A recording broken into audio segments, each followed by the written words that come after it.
ബജറ്റിന് മുന്നോടിയായി സാമ്പത്തിക അവലോകന റിപ്പോർട്ട് സമർപ്പിക്കാത്തതിനെ വിമർശിച്ച് പ്രതിപക്ഷ നേതാവ് വി.ഡി. സതീശൻ.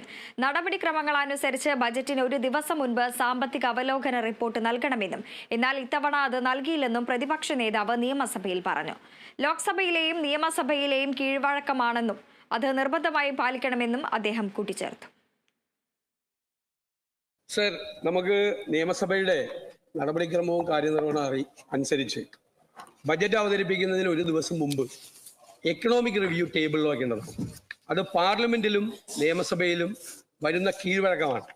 നമ്മുടെ നിലവിലെ പൊതു സാമ്പത്തിക സ്ഥിതിയും അതിൻ്റെ ഇൻഡിക്കേറ്റേഴ്സും ബജറ്റിന് മുമ്പായി പ്രത്യേകമായി അറിയുന്നതിന് വേണ്ടിയിട്ട് എക്കണോമിക് റിവ്യൂ നേരത്തെ തന്നെ അംഗങ്ങൾക്ക് കിട്ടും. ഇതിനു മുമ്പ് ഒരിക്കൽ വയ്ക്കാൻ പറ്റാതായ സാഹചര്യത്തിൽ എക്കണോമിക് റിവ്യൂ സർക്കുലേറ്റ് ചെയ്തിരുന്നു. ഇത് വളരെ സ്ട്രിക്റ്റ് ആയിട്ട് ഫോളോ ചെയ്യുന്ന ഒരു സംഭവമാണ്. ആ ചെയറിന്റെ റൂളിംഗ് തന്നെ വയലേറ്റ് ചെയ്തുകൊണ്ട് ഈ എക്കണോമിക് റിവ്യൂ സർക്കുലേറ്റ് ചെയ്യാതെ ബജറ്റ് അവതരിപ്പിക്കുന്നത് ഇംപ്രോപ്പറേറ്റി. ഞാനത് അങ്ങേ ചൂണ്ടിക്കാണിക്കുന്നു.